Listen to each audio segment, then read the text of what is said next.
All right, let's talk about one of the most mysterious and honestly controversial texts in religious history. We're going to dive into a book that tells a story so epic, it might just change the way you see the ancient world. So here's a wild thought for you. What if a book that's directly quoted in the New Testament just isn't in most Bibles today? Early Christians read it, they treated it like scripture, but somehow it got left behind. We are talking, of course, about the Book of Enoch. You know, this is pretty much all the official Bible says about the man, Enoch. Super cryptic, right? He didn't die in the usual way. God just took him. This strange and sudden exit is what makes him so fascinating. It sets the stage for a man who supposedly saw heavenly secrets that nobody else could. So for centuries, the Book of Enoch was pretty much lost to the Western world, gone.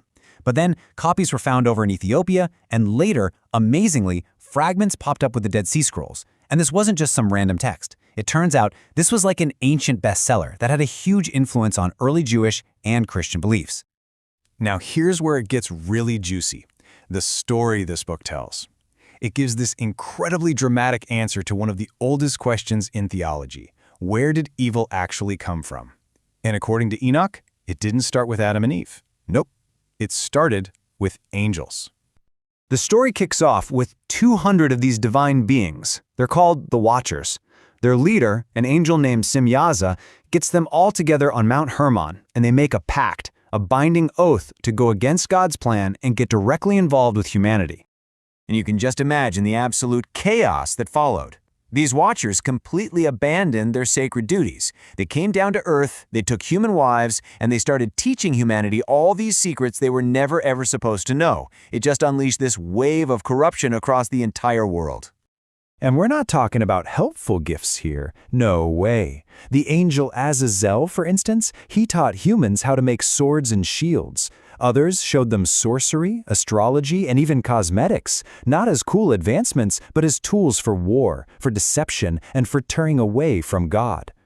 Well, you can imagine a cosmic rebellion of this scale could not go unanswered. The corruption on Earth got so bad, the violence was so out of control, that the cries of the world itself literally reached the heavens, and they were demanding justice. And get this, from these forbidden relationships between angels and humans, a hybrid race of giants was born, the Nephilim. And these things were powerful, with an appetite that could never be satisfied. After they ate up all of humanity's food and resources, they turned on humans themselves, leading to all-out violence and even cannibalism. So God's judgment was, well, systematic and incredibly severe. For the Watchers, their immortality was stripped away, and they were locked up in a dark abyss forever.